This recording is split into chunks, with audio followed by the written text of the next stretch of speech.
I couldn't believe what I was hearing. Here I am at a major Chamber of Commerce event, getting ready to receive an award, and Rhonda, to whom I've been married for 10 years, has just whispered in my ear that she's going to leave with Gerald, my business partner, for a weekend in Las Vegas to have sex right after the awards ceremony. "Are you out of your mind?" I asked quietly so no one else could hear me. "Only out of lust," she whispered back. "We need to talk," I told her. "But not right now. Later, after we get home from the ceremony." "No, Ron, I'm telling you how it's going to be," she said. "If you want to talk, you can throw me some ideas, or maybe remind me of things you've always wanted me to do with you but refused. I'll be home Monday night and we can talk then, if you still feel the need." It was the beginning of a 3-day weekend, and I knew she didn't have to go back to work until Tuesday. "And you conspired with him about this?" I asked quietly. "Of course," she said. "His wife knows too." I looked over and saw my soon-to-be ex-partner and friend sitting next to Rhonda with a smug grin on his face. I wanted to punch the bastard, but not here, not in front of all these people, these so-called pillars of society. I looked at Judy, his wife, who was sitting next to him. She didn't look too happy at all. Obviously, she knew it too. My thoughts were racing, but I focused back on the present when I heard the master of ceremonies call my name. I stood up, shook his hand, and accepted the award, holding it up for a second while the photographer took a picture. I gave my prepared acceptance speech, and at that moment I noticed Rhonda's hand resting on Gerald's lap. I decided to make impromptu changes to my speech. In my notes, I included a thank you to my wife, but ended my speech a little early without even mentioning her name. Instead, I thanked the community for their support and the house for the award, and then finished my speech. I didn't know if anyone would notice the disregard, but Rhonda mentioned it after I sat down again. "What? I'm not even worthy of mentioning?" she asked sarcastically as I took a sip of my already cooled drink. I just stared at her without saying a word. "So this is how it's going to be, huh? Well, like I said, we'll talk Monday night when I get back." Gerald stood up and headed for the podium, deliberately bumping into me on his way up. "If you get through this, don't bother coming back," I whispered to Rhonda as Gerald spoke. "There's nothing to come back to." To emphasize the point, I took the ring off my finger and held it out to her. She smirked, dropping it into her purse. "Do you know why I'm doing this?" she asked. "Of course you know that," she added. "This is for what you did to Judy. Don't lie to me. I know all about it. I have the pictures, so you won't say or do anything. Let me do this and we'll talk when I get back." "Don't do it, Rhonda," I said. "Nothing happened between Judy and me except dinner. We can talk about it after the ceremony." "It's too late," she said. "It has to happen. The tickets are already bought. The reservations are already made. I'm going to show Gerald my naked body this weekend. I'm going to let him do whatever he wants to me, and there's nothing you can say or do to stop me." "What if I tell you he's HIV positive?" I asked. She laughed. "I wouldn't believe you. You would say or do almost anything to keep me from going," she said. "Don't say I didn't warn you," I told her. "I guarantee that if you do, you'll regret it for the rest of your life. Look, just enjoy the weekend without me. Go play golf or something. When I get back, things will go back to the way they were," she said. I couldn't believe the woman's stamina. "No, it's not going to be the same, Rhonda," I told her. "We'll see about that," she said. A minute or two later, Gerald returned and took his seat. Rhonda turned to him, and I saw that she had put her hand in his lap again. Disgusted, I turned away from her. Finally, the event was over, and we got up to leave. "This is your last chance, Rhonda," I said. She and Gerald smirked, looking at me. "We're leaving, Ron," she said. "I could call you. Or not. Either way, I'll see you Monday." "No offense, partner," Gerald said. "I promise not to hurt her too much for your sake." "We're done, Gerald," I told him calmly. "As partners and friends, I never want to see or hear from you again." "We'll see about that, partner," he said, leading Rhonda away. I turned and looked at Judy, tears streaming down her face. "Do you need a ride home?" I asked her. She shook her head. "No, There's a cab coming for me, she said. Anyway, thanks for asking. Didn't you tell them that nothing happened between us? I asked. That it was just dinner and conversation. I tried, but they wouldn't listen, she said. Gerald has pictures of us at the restaurant, and Rhonda insists it was a prelude to an affair. You know how she is sometimes. Yeah, I did all right. Until now, the only complaint I had with Rhonda was her uncanny ability to act on false assumptions. And once she got something into her head, there was little anyone could do to change her mind. I see, I told her. I'm sorry, Ron, she said. You don't deserve this. I just hope he thought enough to grab the condoms. It doesn't matter, I said. Whether he uses a condom or not is irrelevant. The fact that she's going to let him fuck herself is all that matters. No, I'm done with both of them. What are you going to do? She asked. What I see fit, I told her. What about you? I told Gerald that if he goes through with it, I'll divorce him, she said. And that's exactly what I intend to do. It's not the first time he's cheated on me, but I swear to God it'll be the last. Good for you, I said. Let me know if there's anything I can do. If you want, I can refer you to a good lawyer. Thanks, Ron, she said. I appreciate it. With those words, she left, and I soon followed her back to the car. On the way home, I thought about the last 10 years I had spent with Rhonda. We were married about 5 years after Gerald and I went into business together. Gerald introduced me to her after we had been in business together for about 4 years. He and Judy had been married for 3 years by then. Rhonda and I dated, fell in love with each other, and got married. Gerald was the best man at our wedding, and I never would have believed he was capable of something like that. I never thought Rhonda would do something like that either. By the time we were married, the business had grown considerably. So my attorney suggested I ask her to sign a prenuptial agreement to protect my assets, including my home and business.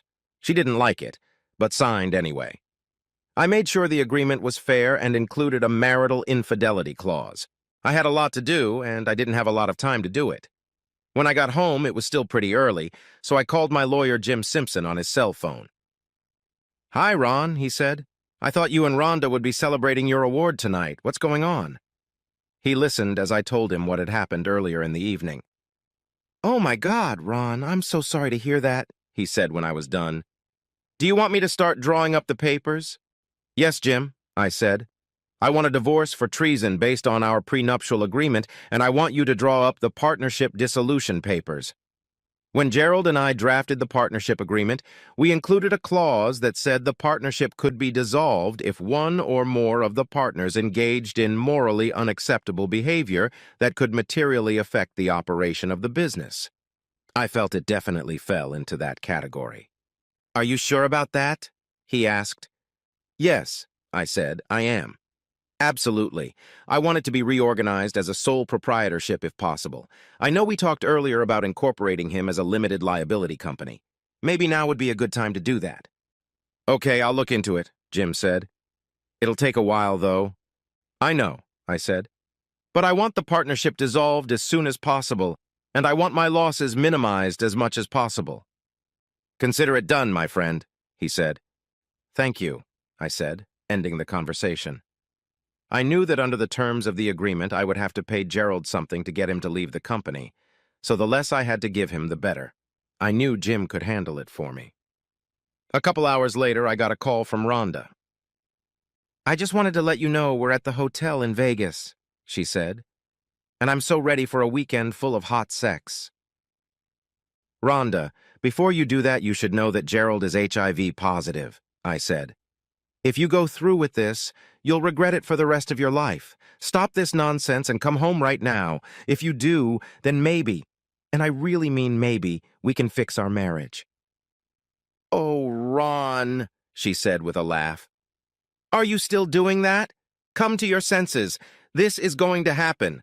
I'm going to let Gerald have me all weekend long. Rhonda, I'm warning you, I started to say, but she was already done talking. That's it, I warned her, but she refused to listen. The rest of my now ruined weekend was spent banishing Rhonda from my life. On Jim's advice, I went to the bank on Saturday morning and took care of everything there, paying off her credit card before canceling it.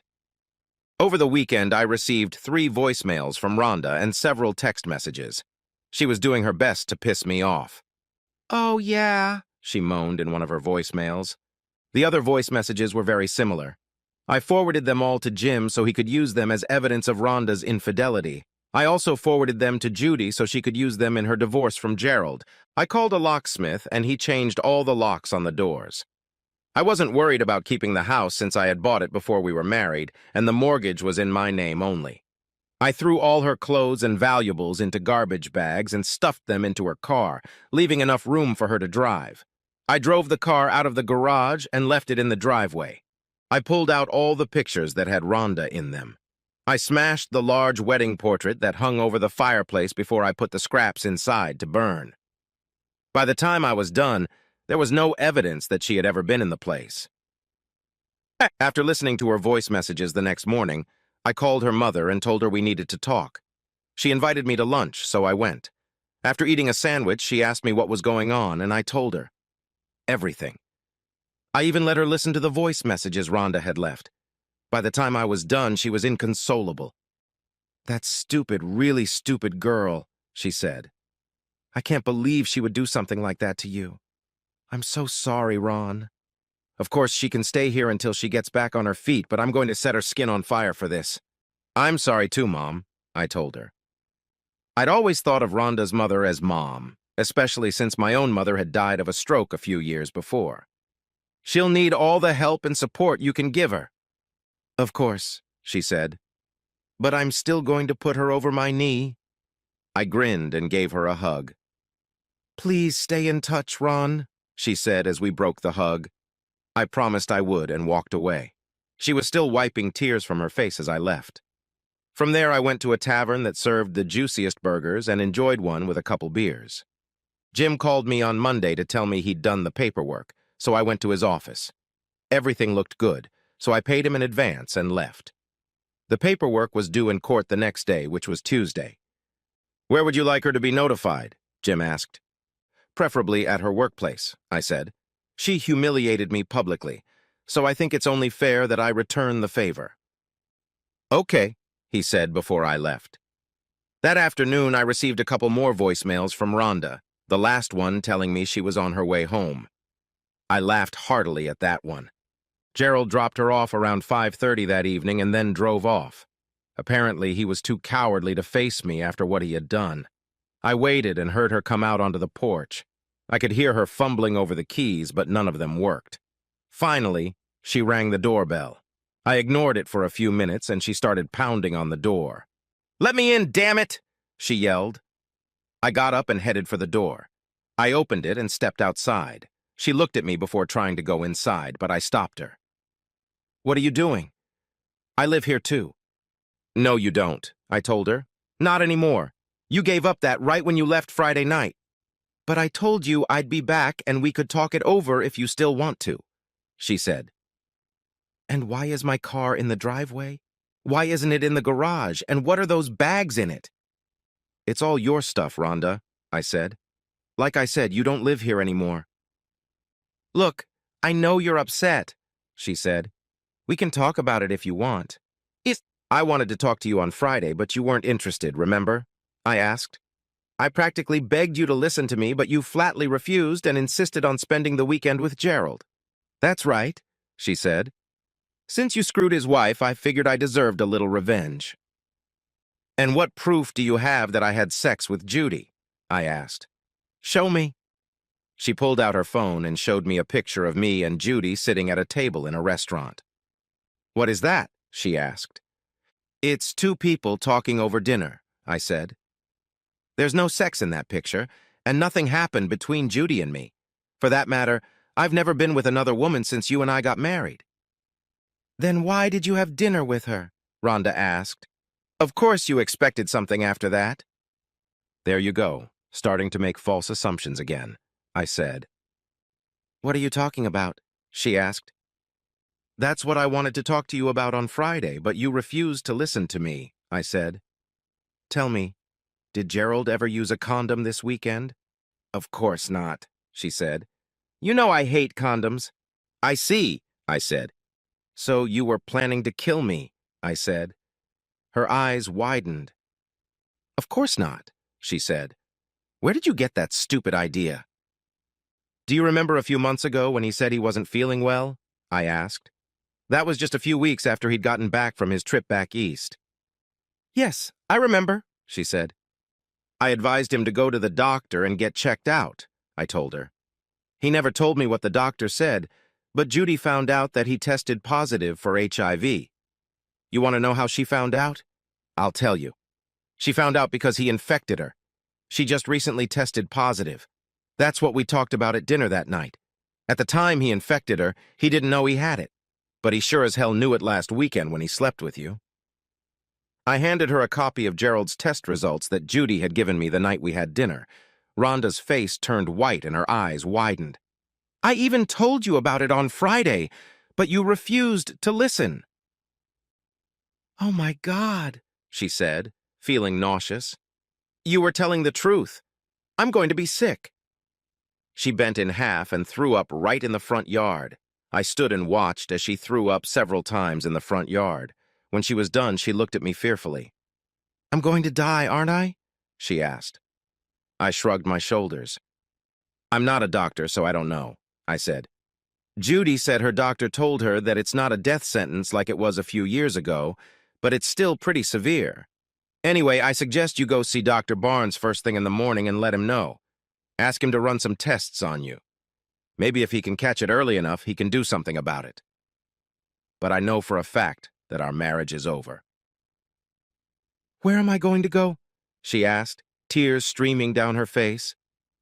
Your mother said you could stay with her until you get back on your feet, I said. My mother? You told my mother? She asked, shocked. Yes, I said. She deserves to know the truth, don't you think so? I guess so, she said. And sometime this week you'll be getting divorce papers at work, I told her. Please no, she said. I don't want a divorce. Can't we work it out? No, I said. We probably could have done it if you'd talked to me on Friday instead of leaving me and spending the weekend in Vegas with him. But you just had to do it your way. You made your bed, Rhonda. Now you can lie in it. What were you doing with Judy at that restaurant? She asked. I already told you. Talking, I said. She got her test results and wanted to talk to me. She asked if I had any inkling that he was positive. Of course, I told her the truth, that I didn't know that. I tried to find a way to help the two of them get through this, but it seems that Gerald decided to follow her. He took pictures of us at the restaurant. Naturally, when you saw them, you made your usual false assumptions, and here we are. I hope it was all worth it to you. Please, can't you just give me another chance? She begged. I'm dying here. I've been dying since you left me Friday night, I said. But I love you, she exclaimed. Yes, that's right, I thought. Don't you love me at all? Love you? I asked. Right now I don't even like you. Now get off my bed. I went back inside and slammed the door shut, locking it behind me. I looked out the window and saw her, sobbing, kneeling on the lawn. She looked completely broken and miserable, but at that moment I didn't care. Eventually, she turned around and slowly wandered to her car, still crying. While I watched, she backed out of the driveway and drove away, still crying. The next day I got to the office early, hoping to catch Gerald when he arrived. I had already advised security to confiscate his badge when he walked in, and there were a couple security officers waiting outside his office. When he arrived, he gave me a smirk, but lost it when he saw the officers. What's all this about? He asked.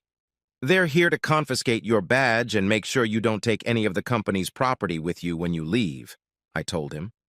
Leave? He asked. I'm not going anywhere. Wrong answer, I told him. As of today, the partnership is dissolved. You don't work here anymore.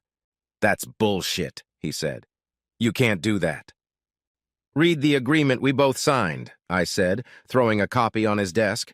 I highlighted the relevant clause. The dissolution of the partnership was filed this morning, and the company is temporarily reorganizing as a sole proprietorship. I'm giving you 15 minutes to pick up your trash and get off the property before I order you out. Is this all because I screwed your wife over the weekend? He asked. In part, I said, it's also for knowingly infecting her with HIV, which I'm told is a felony in this state. What? he asked. I saw your test results, I said. Judy showed them to me. That's what we discussed that day at the restaurant. She told me that you had infected her too. I had planned to make you a silent partner so you could keep your health insurance and still make an income. But what you did this weekend was out of line. You know you're infected, but you decided to spend the weekend with Rhonda without telling her. That's illegal in this state. The two of you planned the whole thing, except she didn't know you were HIV positive. In my opinion, what you did violates the terms of our partnership agreement. I was thinking of giving you severance pay, but in light of your actions, I've changed my mind. Now get out. You can't do that, he exclaimed. I'm going to sue you over this. So God help me, I'm going to start spreading rumors that you've slept with half the female staff here, threatening their jobs if they don't go along with what you want. Really? I asked. You would deliberately slander me in the community out of revenge, on top of deliberately infecting my wife with HIV so she could infect me? Damn right, he said. By the time I'm done, you won't have any business at all. I smiled and pulled a tape recorder out of my pocket. I pressed the button and played him our conversation. I think this should add a few million to the lawsuit and help secure a conviction, I said. Not to mention the fact that you made your statement in front of at least 2 witnesses, right? I asked, looking at the 2 guards who smiled and nodded. I looked at my watch. You know, I used to think you were my best friend. I also used to think you were pretty smart. Now I see that my initial assessment of you was wrong. You have 10 minutes to pack your things and get the hell off my property. I looked at the guards before speaking again. Keep an eye on him. Make sure he doesn't touch his computer and only takes what belongs to him. Yes, sir, Mr. Hastings, one of the guards said. Gerald gathered his things in front of the guards. On his way out, he looked into my office. I'm sorry, Ron, he said. Just go away, I said. Get out. After Gerald left, I called a staff meeting. The main office was crowded, but I felt they deserved to know that there would be a change. I told them that Gerald was no longer with the company and the partnership had been dissolved. I assured them that this change would not affect their work in the long term, but might cause some short-term disruptions. One of the employees asked why Gerald had left, but all I was willing to say was that it was a personal matter. The next few weeks passed like a blur. On Thursday, Rhonda was served divorce papers at her workplace, which caused a lot of gossip. Her mother told me that she went to the doctor on Tuesday, but it would be a while before she got the results of her tests. Thankfully, Rhonda hasn't been inundating me with calls or texts. It seems she finally realized that she had made a huge mistake that would affect her for the rest of her life. Realizing there would be no reconciliation, she signed the papers. Jim told me the divorce would be final in 90 days. Judy filed for divorce from Gerald on charges of cheating on her spouse. She told me that he was living in a motel room he rented for a week until he found something else. But he had another problem. After Rhonda's visit, Dr. Barnes reported Gerald to the authorities. From what I had learned, the state we live in requires people with HIV to inform their partners before engaging in any sexual activity. Since Rhonda said that Gerald never informed her, he could get up to 20 years in prison. I also learned that this was one of those laws that many prosecutors were reluctant to enforce because there was too great a chance of a negative reaction. But the local authorities decided to pursue Gerald based on Rhonda's testimony. About a week after he was kicked out of his home, police showed up at the motel where he was staying and took him into custody. Concerned that he might be a danger to the general population, he was placed in solitary confinement. Gerald's trial turned into something of a circus. The prosecutor portrayed him as a violent, manipulative son of a bitch who deliberately intended to infect me, his partner, with the disease by first infecting Rhonda. Rhonda testified, as did I. Judy testified as well. The prosecutor also played the audio tape I had recorded in my office, putting Gerald in an even worse position. It didn't take long for the jury to reach a guilty verdict. Disgusted by what he heard, the judge sentenced him to the maximum allowable under the law, 20 years in state prison. But Gerald's troubles were far from over. He was now in the midst of divorce proceedings as well as civil litigation. After Judy's divorce was finalized, she sold her home and moved out of the area. Rhonda contacted me a few days before our divorce was finalized and asked if I would have dinner with her. After thinking about it, I agreed. I felt it was time to get it over with. We met at a quiet restaurant where we enjoyed one last meal. "I hope you're not too scared or embarrassed to be seen with me," she said. "We're not going to exchange any body fluids, so it shouldn't be a problem," I told her half-jokingly. "I got the results of my test," she said. "I'm sick." "I'm not surprised, but I'm sorry to hear that," I told her. "It's not your fault," she said. "You tried to warn me, but I wouldn't listen. It's a mistake I'll be paying for the rest of my life." "What is the doctor doing?" I asked. "He's putting me on antiretroviral therapy," she said. "It will never be cured, but he tells me that I can live a pretty normal life if I take the medicine every day. Of course, I had to let my boss know about it. He lets me work remotely so I can work from home, and my mom says I can stay with her as long as I need to." "That's good to hear," I said. "My lawyer is also filing a lawsuit against Gerald," she said. "I'm told it's largely due to his conviction, but foreclosure could be a problem since he's in jail." "I see," I told her. "Well, I happen to know that his share of the 401k was pretty substantial, even after subtracting Judy's share. She also sold their house, so you might be able to get half of it. Have you talked to her lately?" "I have a contact with her," she said. "She's not in the area right now, but we still communicate from time to time. I'll mention it to her and see what she says." "What happened to you, Rhonda?" I asked after a while. "I don't understand it. I wanted to have children with you, to spend the rest of my life with you." "I don't know," she said quietly. "When Gerald showed me those pictures of you and Judy, I was blown away. I just knew you were having sex with her. I'm really ahead of the shark on this one, aren't I?" "Just a little bit," I said. "But why didn't you just talk to me?" "I was angry," she said. "I didn't want to hear anything you had to say. Judy tried to warn me too, but I figured she was in cahoots with you and would say anything to stop me. I even told you that Friday about Gerald," I said. "Twice. I hoped you took the hint." "Honestly, I didn't want to hear anything you had to say," she told me. "And now I'm paying for it. I'll be paying for it for the rest of my life. Will you ever be able to forgive me for being so stupid?" "I don't know," I said. "Right now, it's all I can say to be polite to you." "I'm grateful to you at least for that," she said. "I know this must be hard for you. How are you holding up?" "I'm coping," I told her. "I'm still very busy with my business. Now that Gerald's gone, my workload has doubled. So there's no shortage of things to do." "Are there any women in your life?" she asked. "No," I said. "I'm not looking for a relationship. It probably won't happen anytime soon. Once bitten, twice cautious, you know." "I'm sorry," she said. "I've learned something from all this myself," I said. "What is it?" she asked. "Never trust anyone," I said. She looked at me shocked. "I knew Gerald for years before I met you. I mean, I thought I knew him. I had no idea he was capable of what he did. And what I found out about him during their divorce is frankly nauseating. And what you did certainly didn't help." "I'm sorry," she said. "Yeah, well, that's the way it is," I said. "I see you're still wearing your rings," I added, looking at her left hand.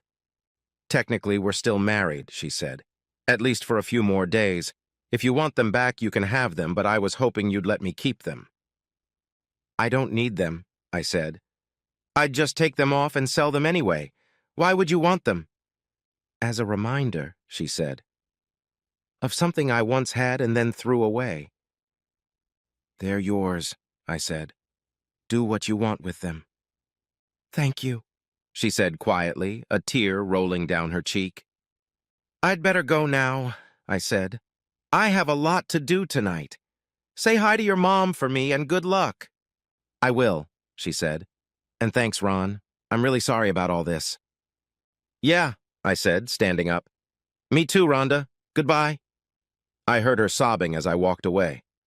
I wasn't as angry as I had been when it first happened, but I was still sad. It's not easy to break up a 10-year relationship with someone you thought you were going to spend the rest of your life with. Epilogue.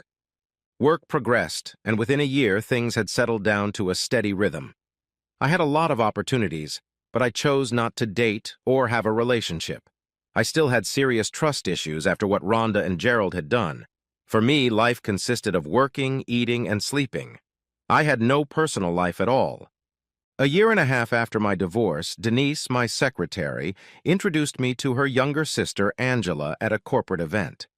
She was a couple years younger than me and had just gone through a divorce from her husband, who had left her for another woman. We started dating, taking things step by step, slowly. We had both been burned by our previous spouses and still had some trust issues, but as we spent more time together, our trust in each other grew. We dated several times over the course of a month before we ended up spending the night together in my bed. A few months later, I proposed to her and she said yes. Our wedding was set for the spring, followed by a 5-day cruise in the Caribbean. We extended an invitation to Rhonda's mother, but we don't know if she plans to attend. I am still hurting from what Rhonda and Gerald did, but Angela has done a marvelous job of healing the scars. I, too, did my best to help her heal, and I certainly look forward to spending the rest of my life with her. When I think of Angela, I often think of the old saying that goes, "Sometimes the bad things that happen in our lives set us right on the path to the best thing that will ever happen to us." According to the Centers for Disease Control, 37 states still have laws criminalizing intentional exposure to HIV.